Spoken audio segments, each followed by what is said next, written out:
is your checklist for the rest of your life. If something's not working in your relationship, this is the first place you go. 5 disciplines of love and 3 of passion. These 5 disciplines are what the game is all about. The first discipline we call the discipline of unconditional love and compassion. The discipline. Why do I call it a discipline? Because you don't always feel unconditionally loving and you don't always feel compassionate. If your triggers get fired, if something triggers your masculine or feminine, animal in you, that survival instinct in you based on something going on, you may not show up so, unconditional in your love and compassion. What this really means, put it in one phrase, put your lover what? It's not about you. That's the law. You put your lover first. If you are having problems in your relationship, I can promise you that the problem you're having right now is you're feeling pain right now, and it's because you're focused on yourself, not your partner. You're focused on what you're not getting. You're focused on what your partner's not giving you. You're focused on something that's not happening there. This is the number one law. You want to have an extraordinary relationship, tear up your rules, make this your number one rule. Number one rule is my lover comes first. My number one rule is if you're in love, you put their feelings and needs before your own. Second discipline, real quick, the discipline of absolute courage and vulnerability. Absolute courage and vulnerability. This is learning to love no matter what. I mean, truly no matter what. Now, how many people are going to do that? Not many. Not many people are going to have an extraordinary relationship. But what I mean by this is, if you have courage and vulnerability, that means you tell the truth. That means you open up. Most people, out of a lack of courage, hold back their gift. This idea that you're going to give pain to somebody you love, you're going to punish them, that takes no courage, that takes no vulnerability, that's just stupidity. So the more vulnerable you are, the more power you have, because love penetrates all. Third law is the law of positive intent. Yes. The discipline, I should say, of positive intent. By the way, discipline weighs ounces, regret weighs tons. Discipline weighs ounces, regret weighs tons. You don't follow these disciplines, you're going to have regret. Right? They're disciplines, they're commitments, they're things you're going to do no matter what. Discipline means even if it's not easy, you still do it, right? Discipline is, it's a habit. That's what a discipline is. It's a habit. It's the discipline of positive intent. You know the deeper truth that this is a no-blame game. You know that when something happens, no matter what it was, like when I said that to her, my girl knew, she and I made a decision early on. I decided, and this is a decision I encourage you to make if you haven't made it, or make it anew if you haven't made it in years. I decided I knew this woman's soul. Yeah. This woman's soul was as pure as anything I could ever dream of in my life. I knew that I loved this woman. Her soul was pure, so no matter what happened, I would serve her, and no matter what happened, no matter what she said, no matter what she did, I would know, even if I couldn't figure out how, the intent was pure. The intent was wanting to get closer. It looks mean, but she's scared. It looks vicious, but she's just freaked out. And same thing with me. He looks like he's an unconscious asshole. He just doesn't know. It looks like he doesn't give a shit. He's actually a masculine male, and this is what they do, right? We shifted the meaning to always there's an empowering meaning because there's never negative intent, no matter what it looks like, no matter what was said. And by having that, along with that, the discipline of positive intent, in a sense, no blame game, we immediately apologize. It doesn't matter what has happened. If there's any argument we have, it's a playful argument, which is, I'm taking responsibility and she's taking responsibility. No, honey, it was my fault. No, it was my fault. And it's like, and we mean it sincerely. It doesn't matter what it is, because I hold myself as whatever she's feeling, ultimately it's my responsibility. Even if I didn't intend it, that's it. So I take responsibility. I'm sorry, honey. I'm sorry your feelings were hurt. She does it with me also. And since we both are constantly doing it, it makes it like there's nobody ever blaming somebody else. So think about this. We put each other first. If we find we're not, we change that immediately, right? We immediately look at, we got to be courage and vulnerable. We've got to tell the truth. That's really what that is. Tell the truth with kindness, with love, with making nobody wrong, because we both know we have positive intent. And you break through all the bullshit with this. Mm-hmm. And with an apology, rather than I'm sorry you, always have I. Yes. Always I. Honey, I'm sorry today when I upset you, or I'm sorry today if I upset you. Having the word I in owning, it neutralizes. It's such a crazy, and we so underrate an apology of ownership. Owning something, who cares? When you love each other, who cares about being right or wrong? And if there really is an unconscious action, and even if it wasn't your intent, even if it wasn't unconscious, even if it was a misinterpretation, who cares? Own it. You own it, and it neutralizes that, and it only brings you closer. It's extraordinary. And you got to remember, no matter what they did, that's not who they are. If you can remember that, human behavior is not a reflection of the human spirit. Often it's a reflex action of the animal inside of us. And if you can know that, you know their spirit and you know their soul, then you know when people get insecure, when they get uncertain, when they go in survival, I've done it, you've done it, we've all done it. So instead of judging and making them wrong because you're scared of being hurt again, you got to come back to, I know what their intent is, I know it's positive. When you question my intent, you end the relationship. You question my behavior, you got every right to do that, even if I disagree with you. You just never question intent. I'd underline that, I'd bold it, I'd go on. If you question intent, you are destroying the relationship. So when you look at somebody, usually you subscribe either what you would do, or if you dislike something about them, or you're in a bad state, you'll come up with the worst reason why they did it. It's never the truth. They did it to meet some needs, same as you. But underneath it, if you know their soul, you just don't question their intent. Now think of it, if you just did these three things, what would be destroyed on your list? Oh my God, our kids, blah, blah, blah, blah, blah, blah. Wait a second. My wife comes first, my husband comes first. You know what? Bottom line is, I trust and love them. These kids are going to be great.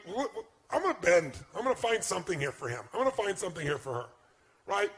And I'm making this so crazy. I'm being so upset. What am I really upset about? I'm upset thinking my kids are not going to be the way I want them to be. Not my kids are going to be the way they're meant to be. So it's really about me again, right? You know, discipline of absolute courage. You know, honey, I just want to talk to you. I'm concerned. This is how I was raised. I know you were raised differently, vulnerably. I love you. I love you the way you are. You're a rebel. You love me. I have rules. Maybe our kids will be okay with that too. What do you think? Finding some way. You know, knowing that there's positive intent will kill any anger, upset inside this piece. Fourth one of the 5 disciplines. Fourth is the discipline of honorable language and moment-to-moment awareness. Honorable language. There is power in love, adoration, and praise. And most of us don't use it enough. Most of us don't praise enough. And when I say praise, make a note. If you're going to praise your man or your woman, you must praise them specifically, not generally.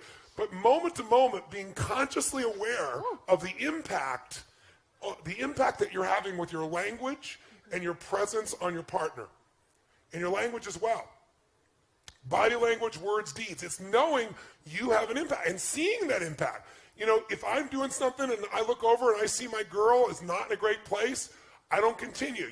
So what happens for a woman to understand is we get information in, and if we hear a word, words go into that file in our brain, left hemisphere. Emotions go on the other side. But when you say a word to a woman, it hits both hemispheres. It's like if I asked you, where were you on, you know, the 11th of August in 2001?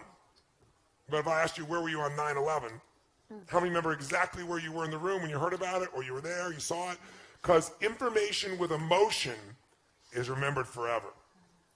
And for women, words that you say mean a lot because they determine whether she's pleasing you or not.